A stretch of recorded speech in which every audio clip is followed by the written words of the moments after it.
Sarah, tell us something about the women who were the servants. So we gather from everything that you've said that they were key to running the house. There were 4 of them in this house. Can you tell us something about where they came from and who they were? Absolutely. They were all Irish, and they, I don't know where they came from in Ireland. We do know from the 1855 New York State Census that there were 4 women here then, and they ranged in age from 18 to 31. The 31-year-old would have been the cook who had the most experience. She also would have had the best English, so with which to converse about menus with the mistress of the house. Well, of course, all the Irish would have spoken English, but they would have spoken with a rural accent. Very much so. They would have grown up speaking Gaelic, right, and then have English as well. And what strikes me is that if you look at the statistics, something like 2/3 of all the servants of all the women servants in New York at that point are Irish immigrants. It's astonishing that the Irish seem to have taken to this occupation. How do we explain that? Well, there's a number of reasons, but you're absolutely right that this service was dominated by the Irish in the mid-19th century. This was a number of reasons. For one, Irish women were emigrating on their own. They were coming from Ireland, which was plagued with problems, including the potato famine, of course, but there were problems before the famine, with farms being divided into such small parcels that it was very hard to run a sustainable farm. Many girls did not marry because of this, and they would be sent here to find work. And because they came on their own, they were happy to take a job that offered them room and board.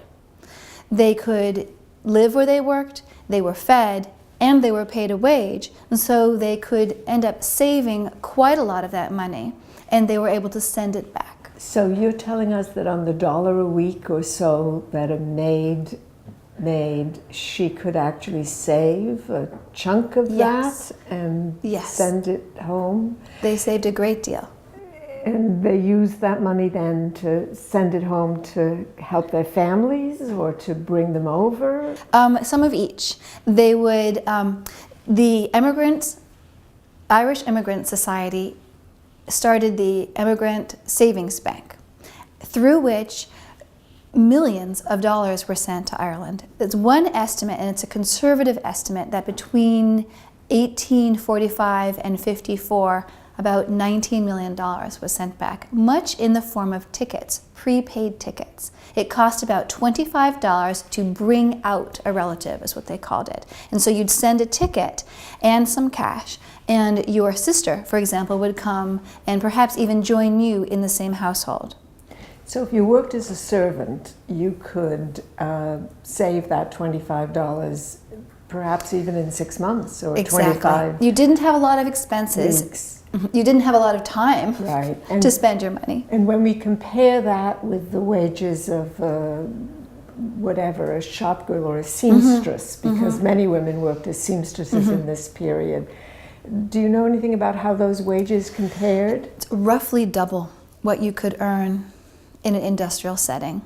And if you're working as a seamstress, for example, you still have to pay rent. You have to pay for your own food, Right. heat. And if you're traveling to a job, you have commuting expenses. If you live in the place where you work, your room and board are covered, and you don't have commuting expenses. The only expense they would have would be their own clothing. And Irish servants were in fact criticized by their employers for spending money on fashionable clothing. Well, let's think a little bit about what it meant that so many women were servants in that period. So going out to service was one of the few jobs available to women, and it also enabled women to live in some decency, I suppose. But what about their actual living conditions? I mean, Well, different houses had different conditions. We know that in the Treadwell house there were 4 girls living upstairs on the top floor, 2 to a room. And in the 1850s they had a stove. So there were reasonable living conditions here. In other houses, sometimes some houses had a room off the kitchen, for example, or sometimes they were expected to sleep on the floor in the kitchen. So those were obviously not nearly as desirable kinds of jobs. The status of servants in this period. So, it sounds as though the Irish thought of domestic service as a kind of reasonable job. Now, of course, we think of live-in domestic service as probably not such a reasonable job. There are many other options for women. There's more options. I do feel that the Irish saw it as a viable choice for themselves. For the reasons I've already said. It doesn't mean that they really liked it. They did it because it was a practical solution to a need for a job and housing, and they could make the money. There's a young woman we know of who was a servant in the 1850s in Philadelphia, and she writes to her mother that, and she apparently hasn't heard from her mother for a while, and she writes saying, "I certainly hope that you're not ashamed of me being in service." So it's a sense that it wasn't considered a desirable work, but it was perhaps the best available. Right. This generation, when they left service, if you had a family, they did not want their daughters to go into service, and they hoped to educate their daughters to be teachers, nurses, clerks. So take us through a working day. What would it have been like for a servant? When did she get up, and what did she do all day long, and when did she relax? She worked all day long. The girls were up very early, before the family was up. You're calling them girls. I'm calling them girls. They were teenagers, some of them. We know the girls in this house at this time, at 1855, the youngest was 18. So these young women, they would wake up long before the family, before dawn, and they would get themselves ready and come down to the kitchen where we are now, start heating up water for the family to use when they wanted to wash in the morning, and they would go clean. The housemaid and her helper would go up to the parlors and they would clean the parlors and lay fires and start fires there to warm them up. They would also light a fire in the family dining room to warm that up for breakfast. And while the cook was getting breakfast ready. So they were all up and going before the family was. Then when the family would start ringing the bells, they wanted clean water, warm water. And the family started ringing the bells around 7, 8 in the morning. So we're talking about women getting up at 5:30, 6. Before dawn, especially in the winter, yes. And they had a stove upstairs in 1855, but it was probably pretty cold up there in the winter. And then the family was washed and dressed. They would come down to the family dining room, at which point the kitchen maid was also the waitress, and she would serve them their breakfast, whereas the housemaid and the second girl would go up to the bedrooms and take care of the bedrooms while the family was eating breakfast. And they would take off the sheets, fluff the feather beds, get the beds all ready, light fires in there, take down the night slops from the chamber pots. It's part of their job. And so the idea was that it was carefully orchestrated so that the family knew what rooms they could use at certain times. The servants knew what rooms the family would want, and they didn't cross each other in this hallways and stairs too much. This design of house only has one staircase, whereas some others would have a back stair, but these houses did not have a back stair. So, it sounds as though they did all their work in the morning and then they had the afternoons free. They might have had a Thursday afternoon free, or at least the evening. But really, after they did breakfast and the rooms upstairs, then the family would be done and they'd go to the back parlor or the bedrooms. The servants would clean the dining room. And that might have been a time when the servants would work on cleaning lamps, or they would work on laundry if it was a Monday or a Tuesday when they were ironing. Someone else might do some marketing if the man of the house wasn't doing that by then. And so they were working constantly, and they were expected to work constantly. Even if they had a moment off, they weren't really supposed to be idle. And the cook, of course, is going full strength. The main meal of the day was at midday. It was dinner, and that was the big meal. And so she was going very hard all morning long. So, we've talked a lot about domesticity, piety, purity as the standards for middle-income, middle-class women. Irish servants, or any servants, could they aspire to lives of domesticity, submissiveness, or did they aspire to them? Well, that's the paradox. Looking at a big class difference here? Absolutely. The women who hired these servants depended on the servants to sustain a life that allowed them to be domestic, to be pious, whereas the servants were working nonstop. They, on the other hand, they did go to church. They were quite religious. They would have been Catholic, which was another source of tension between their employers and themselves. But they were not able to enjoy the same leisure as the woman of the house. And there were even moments when the woman of the house would ask a servant to do something that she didn't think she should do, such as going out in the night for some reason. If someone was sick, they needed a doctor, it was a servant who was sent out to get the doctor. It was considered okay for her to go, but not for the lady of the house to be out at night like that.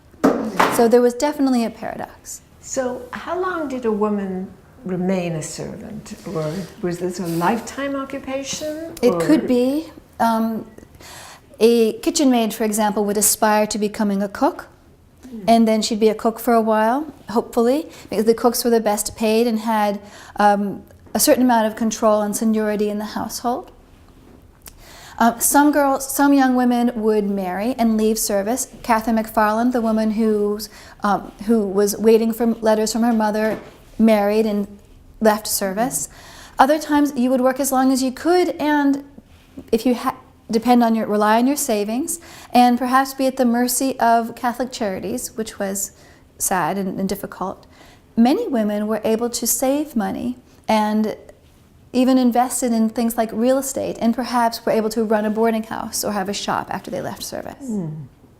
This is fascinating, and perhaps we should just conclude the conversation by saying that in the 18th century, women who worked, young women generally, who worked in other people's houses, thought of themselves not as servants, but as help, and that working in somebody else's house was thought of as a good training ground for running your own household later in life. And now, 75, 100 years later, we have a new population of immigrants coming in and taking jobs as servants, no longer help, and being treated as servants and with aspirations which might have involved some mobility within the household, but that probably didn't include the standards of the middle class. That's absolutely true.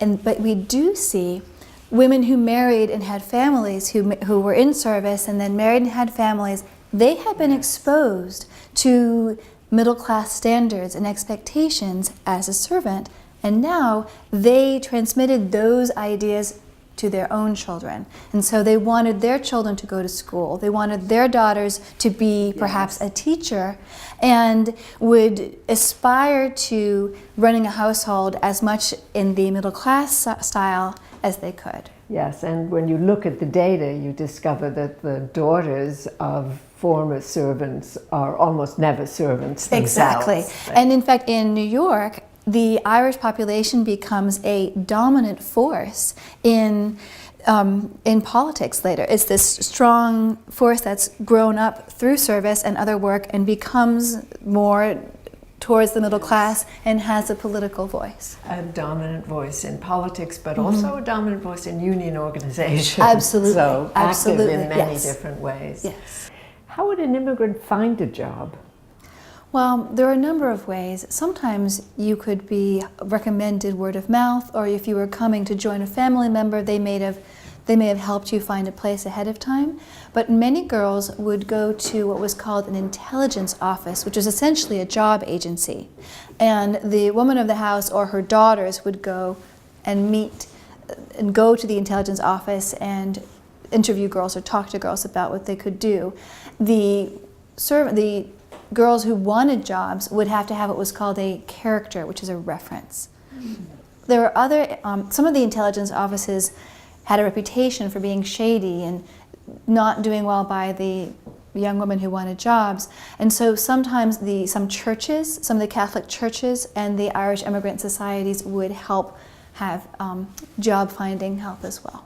So it was really networks of church, perhaps kin, who got people jobs. Absolutely. And was it hard to find a job? Or? Not really. There was such demand for servants at this time that you could find a job fairly easily. Whether it was a good job is another question. People were always looking for servants. Many households, much more modest than this house, would hire one girl called a maid of all work, and that was a very hard job. You'd do everything.